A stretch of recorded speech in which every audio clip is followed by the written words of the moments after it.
I am Sophia Reynolds, 38 years old, and this is the story of the day my family learned what happens when you forget the quiet one holds the keys. Yesterday marked 6 months since everything changed, since the moment my mother instructed me to cease contacting them, directly on my birthday. What followed was a revelation that shocked not only my family but an entire room of colleagues who witnessed the unraveling of a meticulously maintained facade. Before we explore how 99 missed calls became the soundtrack to my vindication, please take a moment to like and subscribe, but only if you genuinely appreciate this narrative. I am curious. Where are you watching from, and what time is it there? Please share in the comments below. Now, let me take you back to that October day when being forgotten became my greatest gift. Growing up as the shy one in the Reynolds family meant accepting a specific role, the listener, never the speaker. At family gatherings, I would begin sharing an idea about investment strategies or tax benefits, only to have my mother wave her hand dismissively. "Let Ashley handle the talking, Sophie. She's better with people." The words stung every time, but I learned to swallow them down with my wine. Ashley, 3 years younger but infinitely more confident, had mastered the art of commanding a room's attention. Her laugh filled rooms, while I filled spreadsheets. Her stories dominated dinners, while I quietly calculated tip percentages and covered the check. "Sophie's our little numbers girl," my mother would tell her friends. As if an aptitude for finance somehow rendered me incapable of human connection. What they failed to see, or deliberately ignored, was how those numbers directly funded their lifestyle. Each month, I reviewed statements, approved transfers, and paid off credit cards they maxed out purchasing designer bags and spa treatments, the family cabin's maintenance, my mother's Mercedes lease, Ashley's startup ventures that never quite started, all flowing through accounts I managed with a dedication they never acknowledged. The irony was not lost on me. They trusted me with their financial security, but not with their time. I was reliable enough to ensure their comfort, yet not memorable enough to acknowledge on the one day that mattered to me. October had always been my quiet month, my birthday passing like a whisper, while Ashley's December celebrations demanded months of advanced planning. Here is what puzzled even me: why did I keep enabling them? Why did I continue authorizing those approvals, knowing each signature was another invisible thread in a web where I barely existed? Perhaps it was because I believed financial support was my only way to earn a seat at the table. I was mistaken. The credit card statements painted a stark picture of my value to them. On the first of every month, 3 emails would land in my inbox: Mom's Platinum Card, $8,000, $12,000. Ashley's Business Gold, $5,000 or $7,000. And the joint family account covering their mortgages and utilities, $15,000. I would review each charge, approve the payments, and file everything meticulously. Not once in 5 years had either of them inquired how I managed it all. "Sophie, the payment didn't go through," Ashley would occasionally text, usually while standing at a boutique counter. I would resolve it within minutes. There was never a thank you, just a screenshot confirming the transaction in response. The most revealing moment arrived last Christmas. I had given my mother a thoughtful photo album of curated family memories, carefully annotated. For Ashley, I procured a first edition from her favorite author, a copy I had searched for online for months. Their response was, "Oh, Sophie, you really shouldn't be so frugal. It's not like you can't afford better gifts." My mother actually said this while wearing the $3,000 watch I had approved for purchase just weeks earlier. They never connected the dots. Or perhaps they did and simply did not care. The woman they labeled cheap and antisocial was the same one ensuring their social status remained intact. Every charity gala ticket, every country club membership, every spontaneous vacation, I facilitated it all from behind my laptop screen. Invisible but essential, there was something else they did not know. Something our grandfather had arranged before his passing. A provision that would only become relevant if I ever decided to stop being invisible. The documents were secured in my office safe, waiting. I had never imagined I would need them.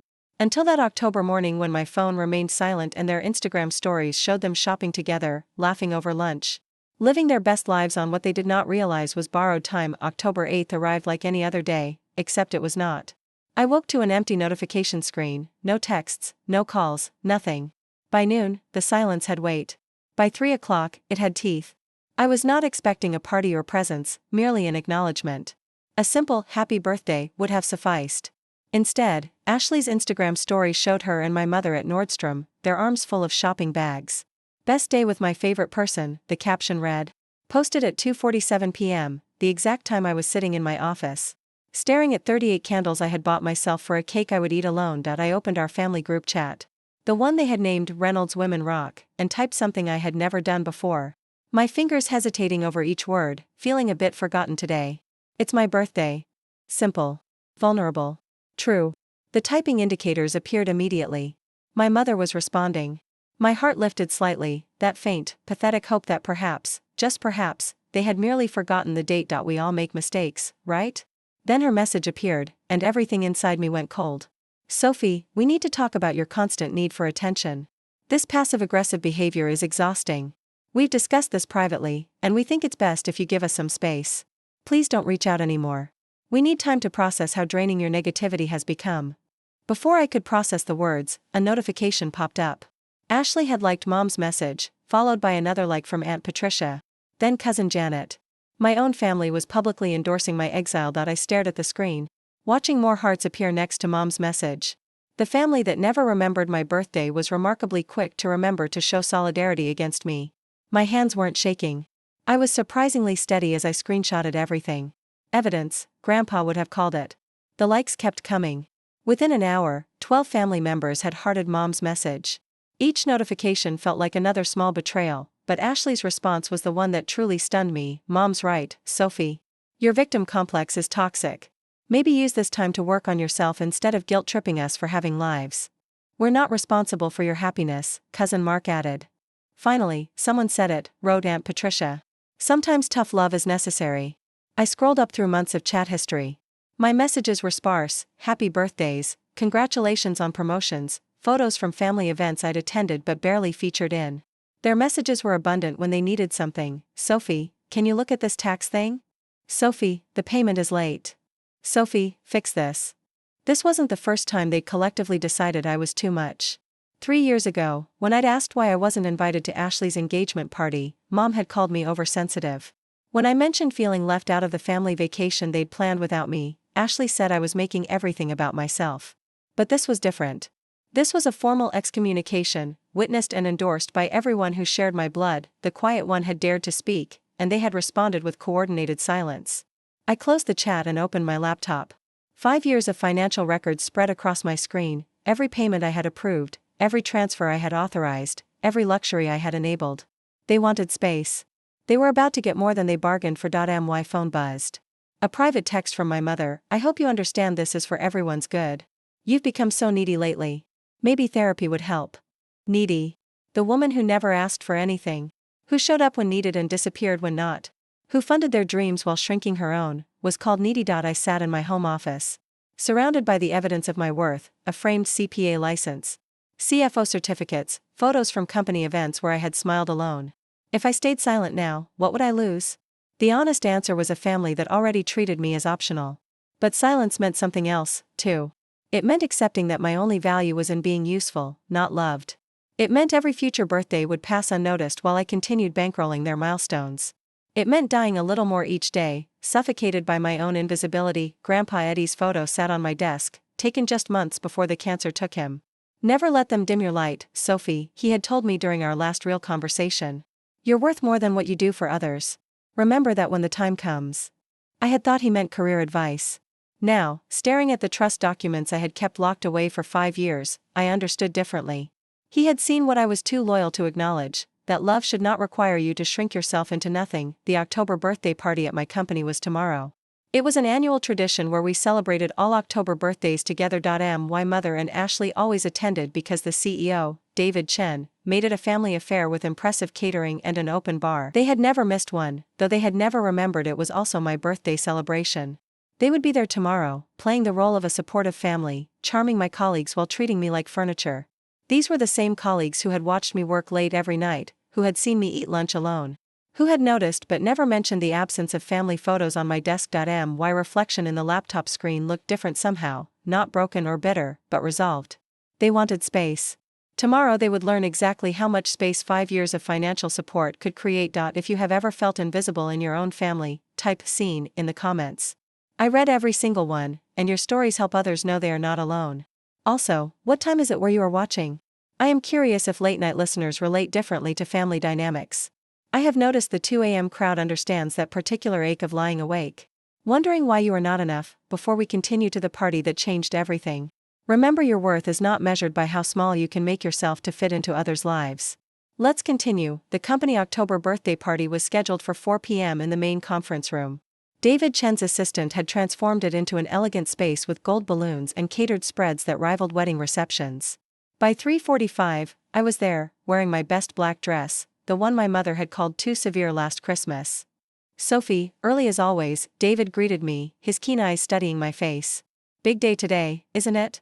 "You could say that," I replied, appreciating that at least someone remembered. The room filled quickly.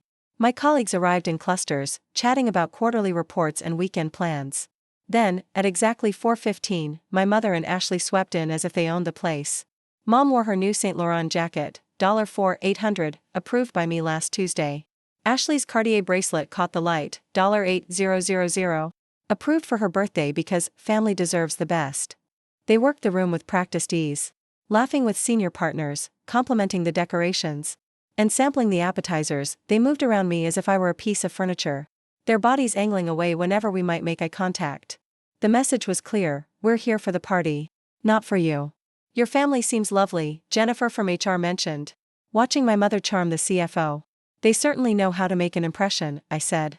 What Jennifer didn't know, what none of them knew, was that Robert Hayes would arrive soon, the family lawyer who had handled Grandpa's estate, who had sent me birthday cards every year since his death, and who had asked me last week if I was ready to implement the provisions. I had told him yes. The cake arrived at 4:30, 3 tiers of chocolate perfection. David would announce the October birthdays soon. Mom and Ashley positioned themselves near the dessert table, phones ready for photos they would post with hashtags like #FamilyFirst and #Blessed. I positioned myself by the windows, watching the room's reflection in the glass. Mom held court near the CEO's wife, gesturing animatedly about her latest charity committee. Ashley worked the room aggressively with the younger executives, dropping mentions of her latest venture that I knew existed only in her imagination and my approved payments. "Sophie." The voice was quiet beside me. David Chen had approached without my noticing. "I've always wondered something." "What's that?" "Why they act like you don't exist when you're clearly the reason they can afford to be here." My breath caught. "I don't know what you mean." He smiled slightly. "I'm an accountant by training, remember? Before I became CEO. Financial patterns tell stories. Your family's story is particularly interesting." Before I could respond, my mother's laugh cut through the air. She was telling her favorite anecdote about Ashley's brilliance, how she'd graduated summa cum laude. She hadn't. How she'd launched 3 successful businesses. All had failed, funded by me. "Ladies and gentlemen," David's voice suddenly filled the room. "If I could have your attention for our October birthday celebration." The crowd gathered around the cake table. Mom and Ashley remained at the periphery, still avoiding my corner of the room. I watched them whisper to each other. Ashley was showing my mother something on her phone, probably my pathetic birthday message from yesterday, evidence of my neediness. "We have several October birthdays to celebrate," David continued, naming each person. "Marcus from IT, Jennifer from HR, and..." He paused, his eyes finding mine across the room. "Someone very special who never asks for recognition, but deserves it most." The room waited. My mother and Ashley had stopped whispering, their attention caught by David's unusual tone. Something in the air shifted, that moment before lightning strikes when everything goes still. "Before we continue," Ashley's voice cut through the expectant silence, "can we address the elephant in the room?" Every head turned. She stood with theatrical confidence, my mother beside her in supporting solidarity. "What elephant would that be?" David asked calmly. "Sophie's been harassing us," Ashley announced, sending guilt trip messages, making everything about her. "It's honestly embarrassing for everyone." Gasps rippled through the room. My colleagues looked between us, confusion evident. "Harassing?" David's eyebrow raised. My mother stepped forward. "She sent 15 texts yesterday. 15. All because we couldn't drop everything for her birthday." "You forgot," I said, my voice carrying clearly. "You couldn't. You forgot." "Don't play the victim," Ashley snapped. "You're 38, not 8. "You're right," I replied, stepping into the circle that had formed. "I'm 38, old enough to stop pretending this is normal." "What's that supposed to mean?" My mother's voice sharpened. "It means," I said, meeting her eyes directly, "that forgetting my birthday while spending $40,000 of money I approved last month is certainly a choice." The room went silent. David's expression remained neutral, but I caught the slight nod he gave someone behind me. "You approved?" Ashley laughed.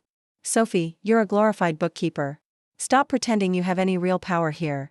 "Actually," a new voice interjected, and Robert Hayes stepped into view, his briefcase in hand. "Miss Reynolds has considerably more power than you realize."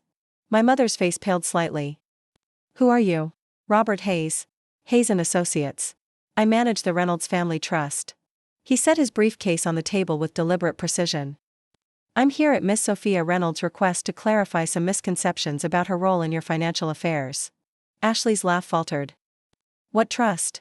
This is ridiculous, my mother said, her voice pitching higher. Sophie, what kind of stunt is this? It's not a stunt, I replied evenly. It's transparency, something you've demanded from everyone but yourselves. The room had formed a natural amphitheater around us. My colleagues watched with barely concealed fascination. This was more compelling than any corporate drama they had ever witnessed. Some people can't handle being told the truth, Ashley projected to the crowd. We tried to set healthy boundaries, and now she's having a public meltdown. Her healthy boundaries? I pulled out my phone.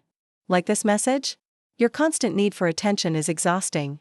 Please don't reach out anymore. Sent on my birthday. Liked by you within 30 seconds. Jennifer from HR audibly gasped. Several colleagues shifted uncomfortably. You're proving our point, my mother said, but her confidence was cracking. This desperate need for validation. From my mother, I interrupted. Yes, how desperate of me. David cleared his throat. Perhaps we should. No, Ashley cut him off, turning to address the room. Everyone should know what we've dealt with. She texts constantly, needs reassurance for everything, can't function without our approval. Interesting, Robert Hayes said, pulling documents from his briefcase. Because these records suggest quite the opposite.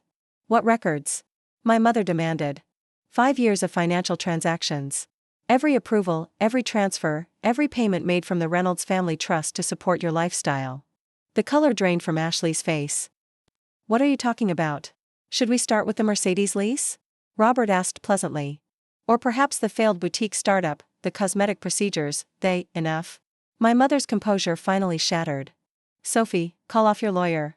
This is family business. Funny, I said, my voice steady as granite. Yesterday, I wasn't family. Today, I am. What changed? Robert Hayes moved with the practiced calm of someone who had delivered difficult news many times before. He set a leather folder on the table, the Reynolds family crest embossed in gold on its cover, a detail that made my mother's breath catch. Mrs. Reynolds?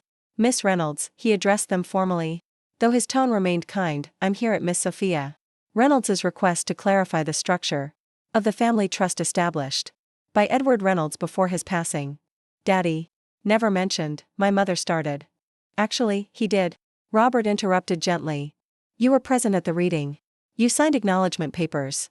Perhaps the grief made you forget the details. He opened the folder, revealing documents with official seals.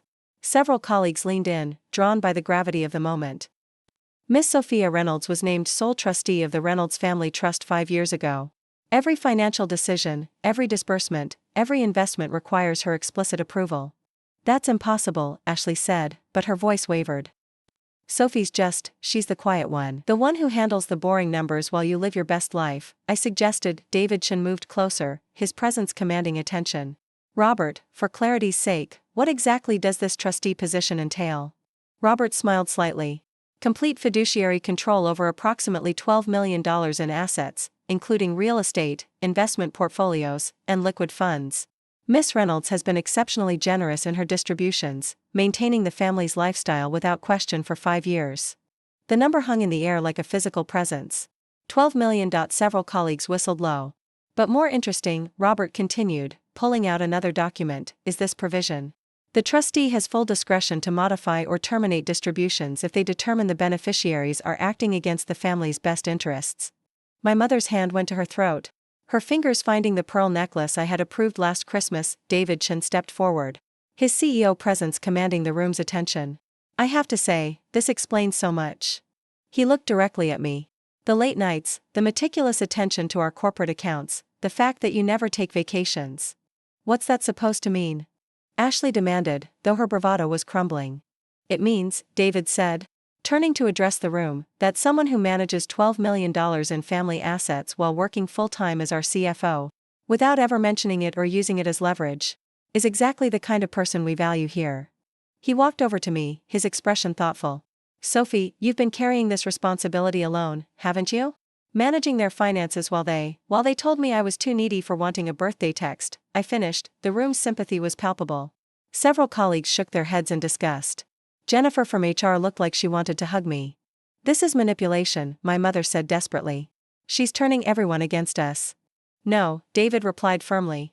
She's simply stopping the manipulation you've been doing to her. He pulled out his phone, scrolling briefly. Interesting timing.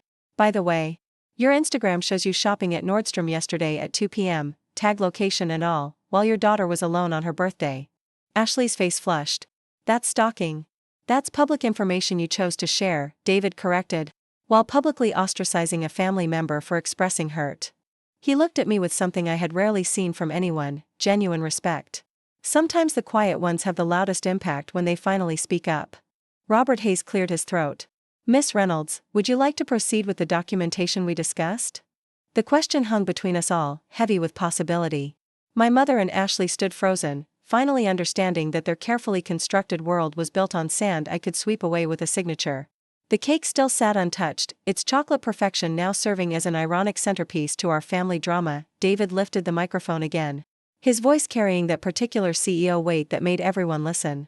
Before we proceed with any documentation, he said, looking directly at me, I think we should finish what we started, the October birthday announcements. He smiled.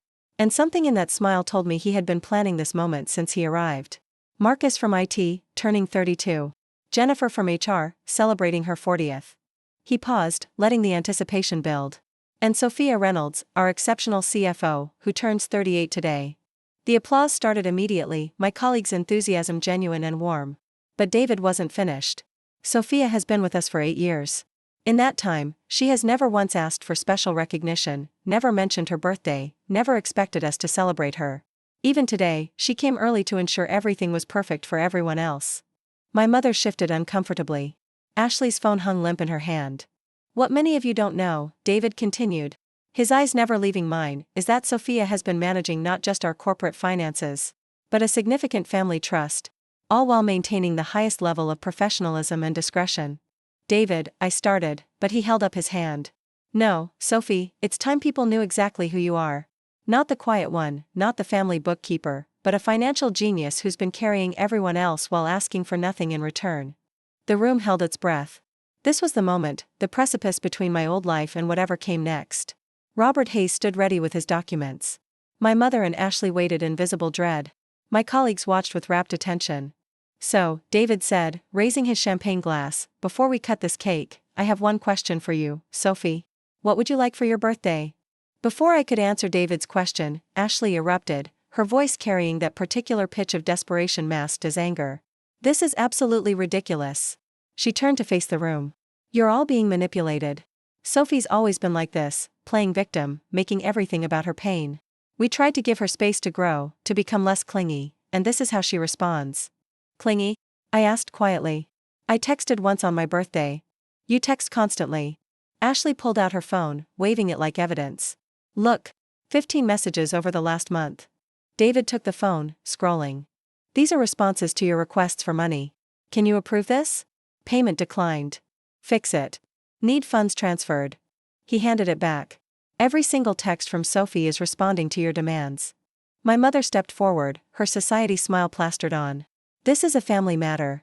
We shouldn't be airing, you aired it, Jennifer from HR interrupted. You announced to this room that Sophie was harassing you. You chose the public forum. Exactly, my mother said, grasping at straws. And we're trying to help her. She's clearly having some sort of breakdown. We had to block her for our mental health. The room collectively recoiled. Someone actually laughed, a short, disbelieving sound. You blocked your daughter, David said slowly. On her birthday, after forgetting it completely, while living off her money. It's not her money, Ashley snapped. It's family money that she controls, Robert Hayes interjected calmly. Has controlled for 5 years. Every dollar you've spent has been at her discretion. Then she's been lying to us. My mother's mask finally slipped completely. Pretending to be poor while controlling millions. When? I asked, my voice cutting through the noise. Did I ever pretend to be poor? When did I lie? I simply never corrected your assumptions about the quiet, boring daughter who wasn't worth remembering. Have you ever had a moment where staying silent meant losing yourself? Drop of 1 if you've been there. And if someone in your life needs to hear this story, please share it with them. Sometimes one story can change someone's entire perspective on their worth.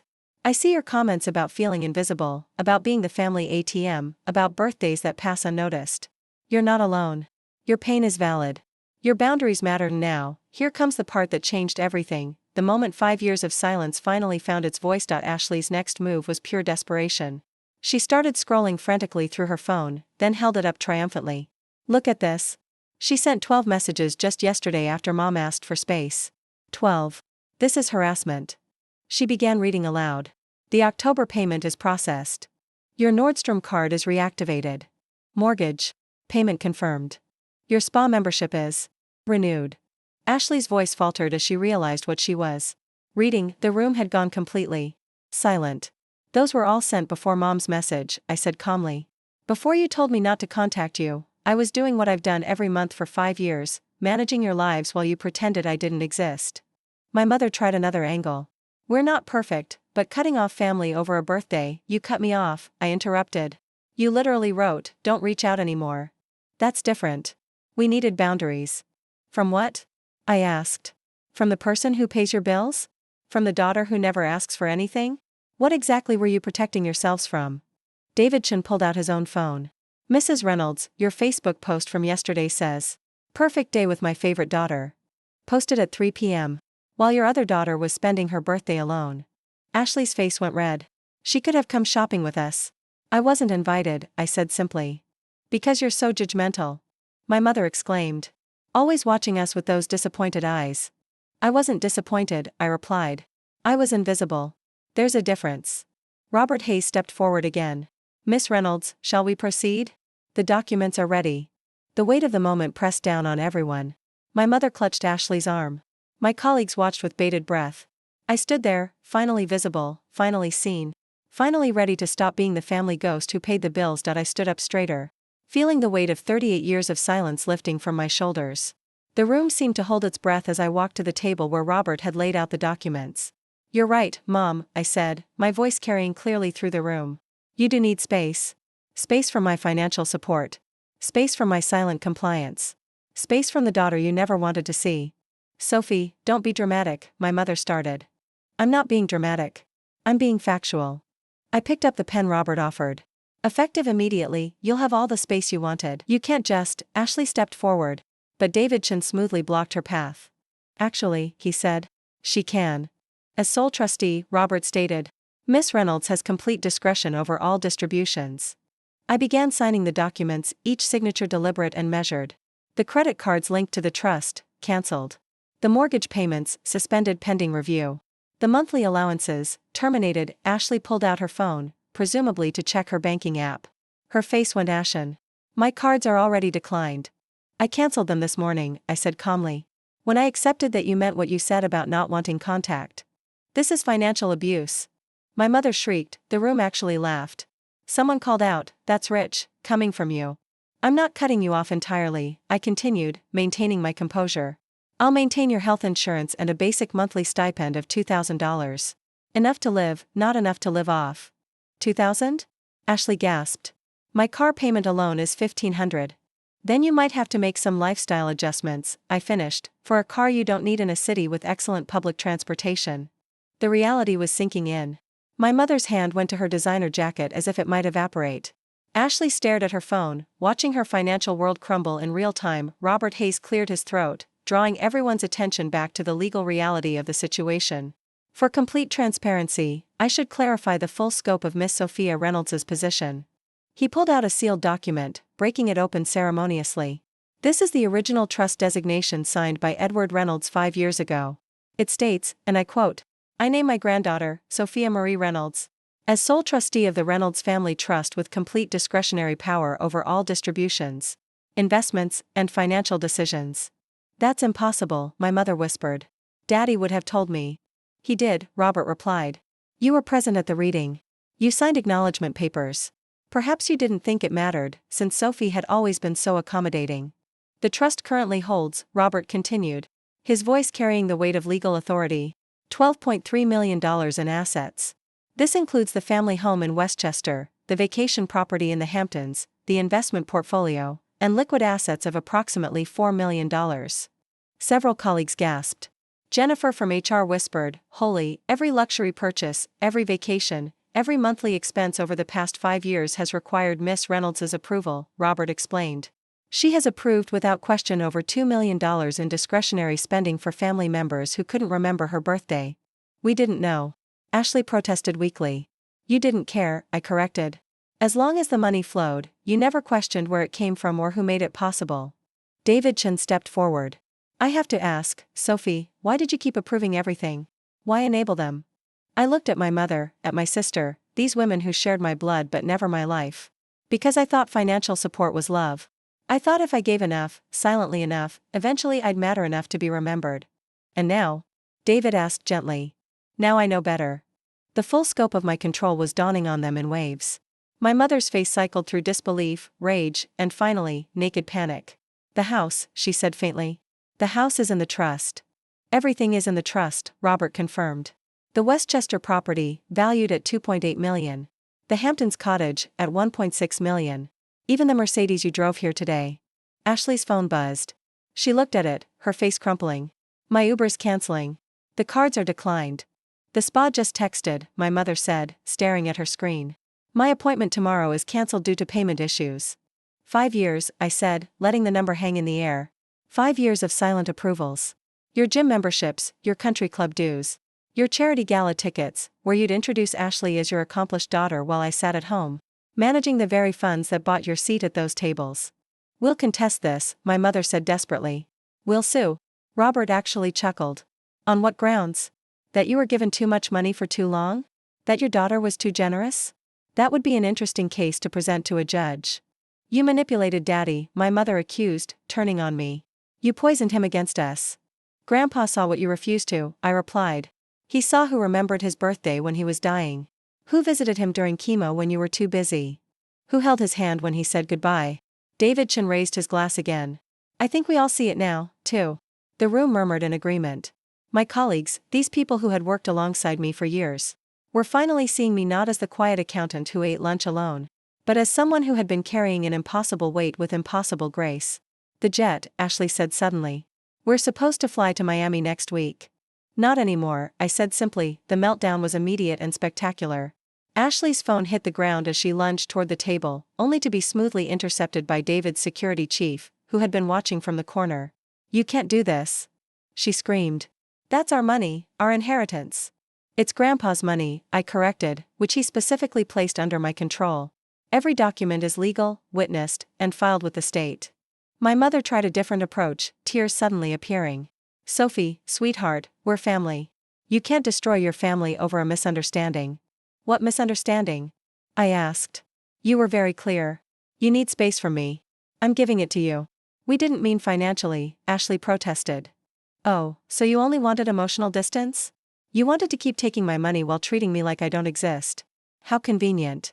The room watched as Ashley frantically scrolled through her banking apps, watching account after account show insufficient funds. Her American Express, cancelled.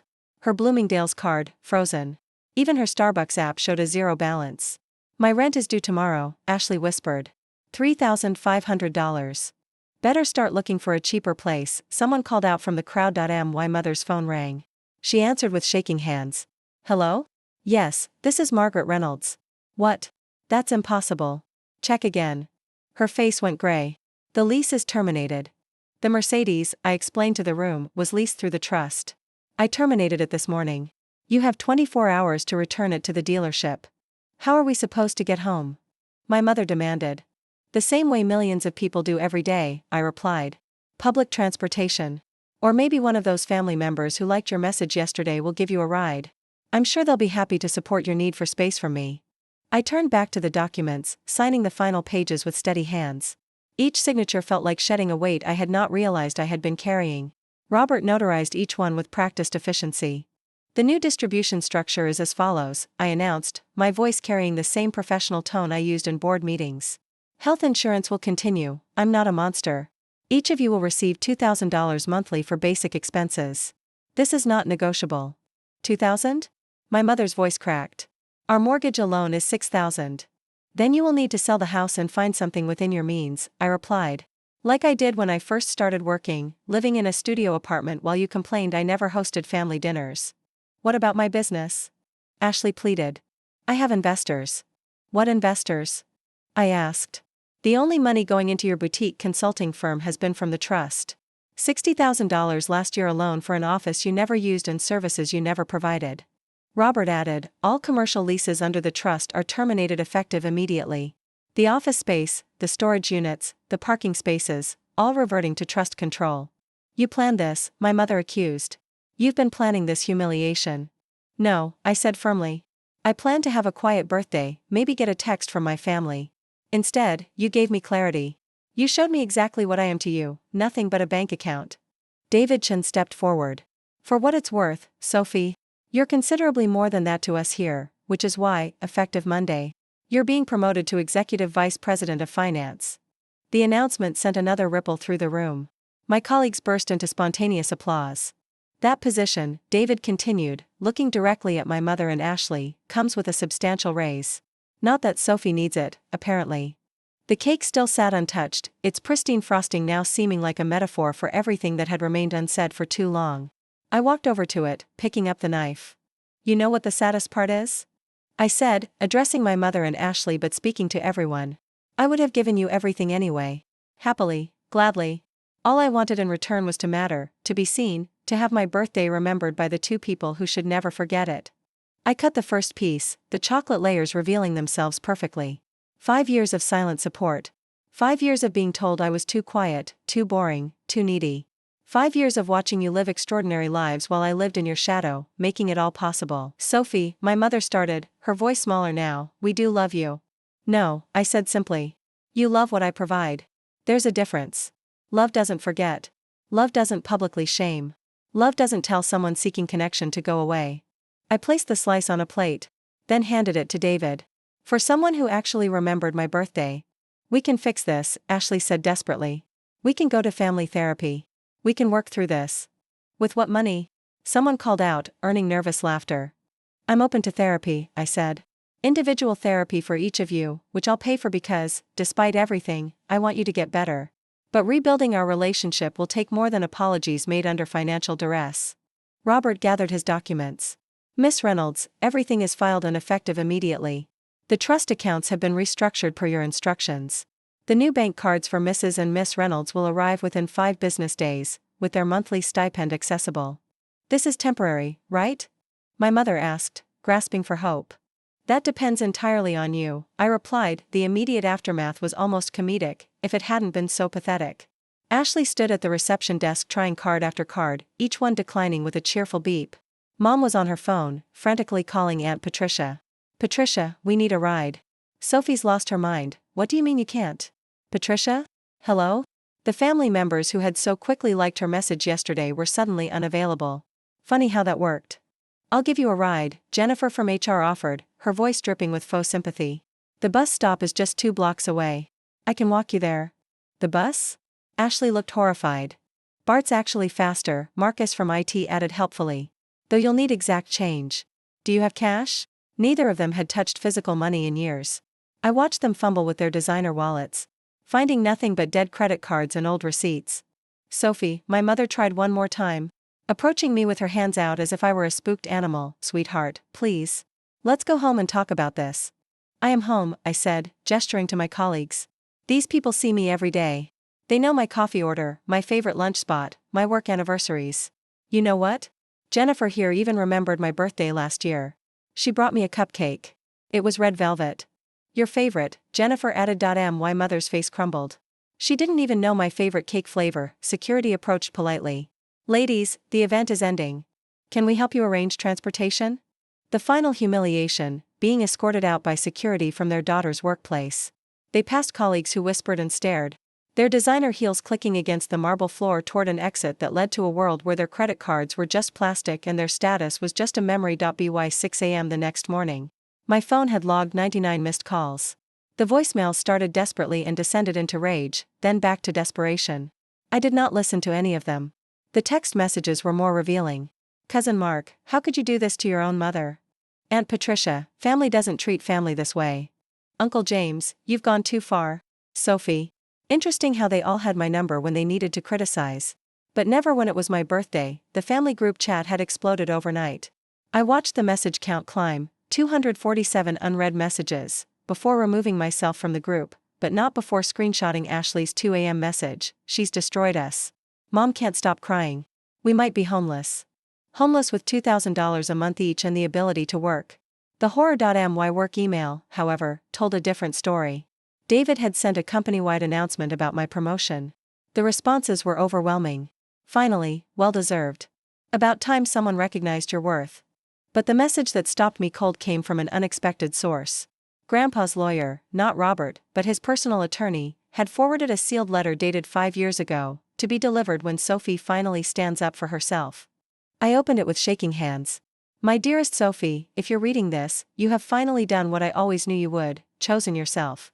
Your mother and sister will never understand that love isn't measured in silence or sacrifice. You were never the weak one, my dear.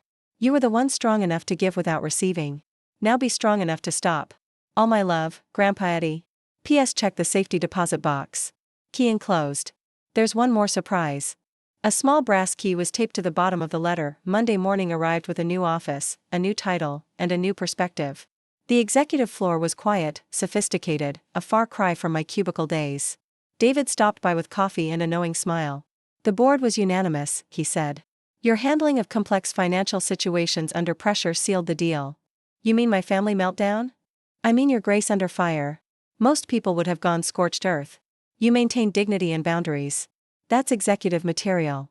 Meanwhile, across town, my mother and Ashley were learning what most people already knew: work was mandatory when you had bills to pay.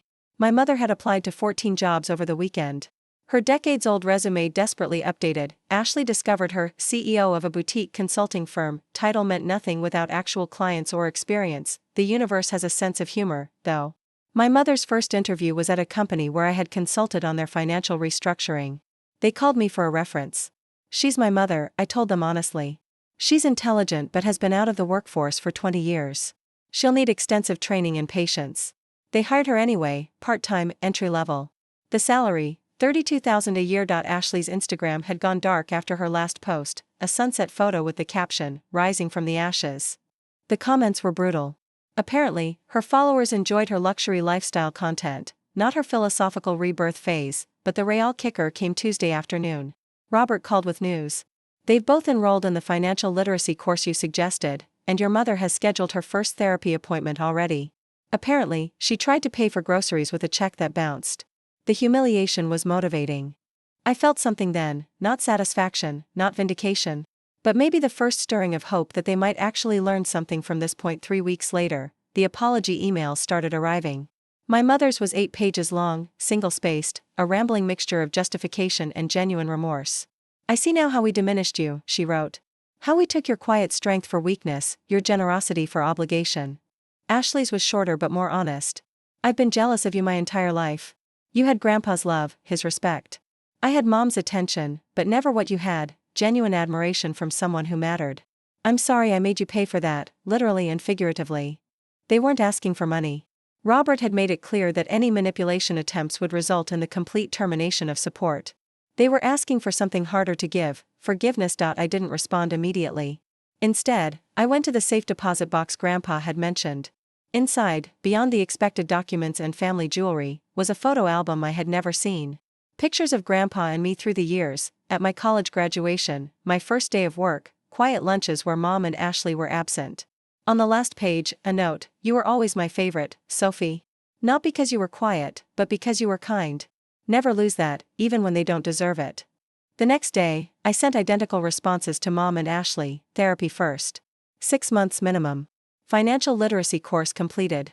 Then we can talk about rebuilding, not the trust fund, but our trust. Mom replied within minutes: I understand. Thank you for not giving up on us entirely.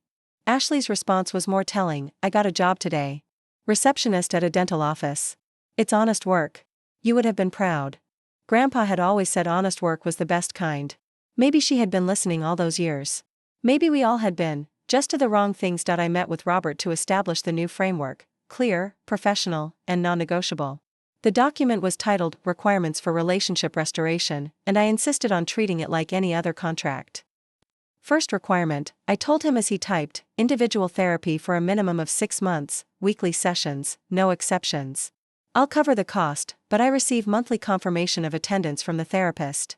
Second, complete a certified financial literacy course, not an online quickie, the full 12-week program at the community college. Third, maintain employment for at least 6 months. No gaps, no excuses. Learn what it means to earn rather than expect. Fourth, no contact with me outside of a monthly email update on their progress. No manipulation, no guilt, no surprise visits to my office. Robert looked up. And if they complete all this? Then we start family therapy together. 1 session a month, building slowly. The trust distributions can be reevaluated after 1 full year of compliance, but never returning to previous levels. You're giving them a chance, he observed. I'm giving them structure, I corrected. Something Grandpa tried to do, but they never accepted from him. Maybe losing everything will make them value something. The terms were sent that afternoon. Mom accepted immediately. Ashley took 3 days, finally responding with, I understand these are consequences, not punishments. I accept. That distinction mattered.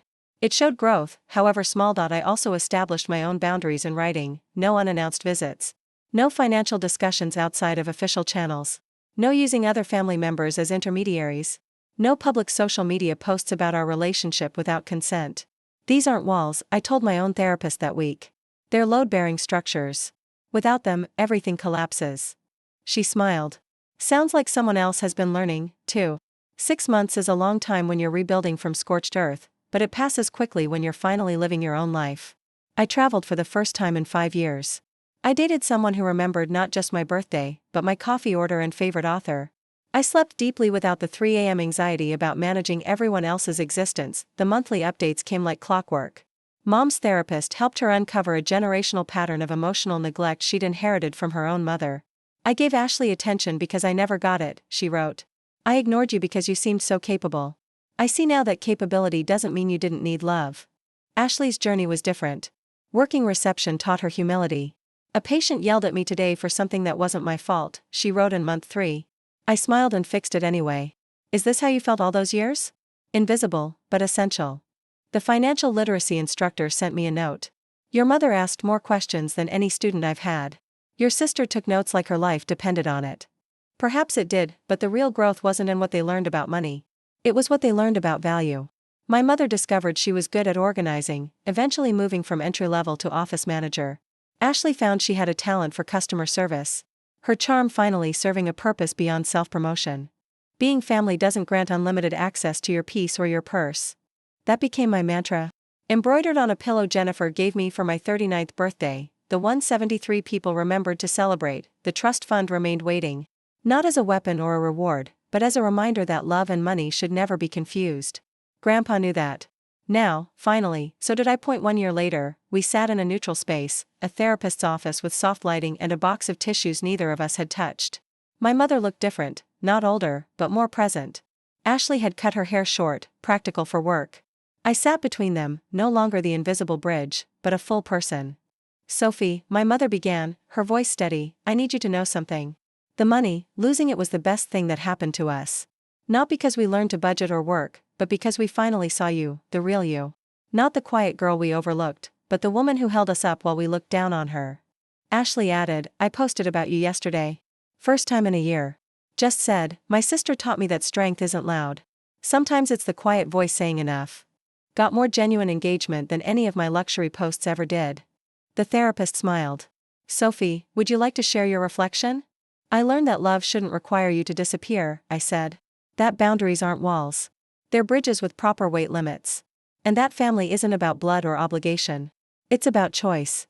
I'm choosing to try again, but differently this time. We established new terms. Modest trust distributions resumed, enough for comfort, not excess. Monthly dinners, but at my choice of restaurant. Holidays together if it felt right, apart if it didn't. They had my phone number again. But with the understanding that no was a complete sentence, the Reynolds Family Trust became something new, not a source of power or pain, but a tool for building healthier relationships. Grandpa Eddie would have loved the irony, his money finally teaching us what money couldn't be. My 39th birthday was smaller but sweeter. My mother remembered. Ashley baked a cake, badly but with love. And for the first time in my life, I felt seen. If this story resonated with you, please share it with someone who needs to hear that their worth isn't determined by how much they give or how little they ask for. What's the hardest boundary you've ever had to set with family? Share in the comments. Your story might be exactly what someone else needs to read today, and remember to subscribe for more stories about finding your voice when the world expects you to stay quiet. Whether it's 2 a.m. or 2 p.m. where you are, thank you for being here, for witnessing this journey, and for seeing the value in standing up for yourself.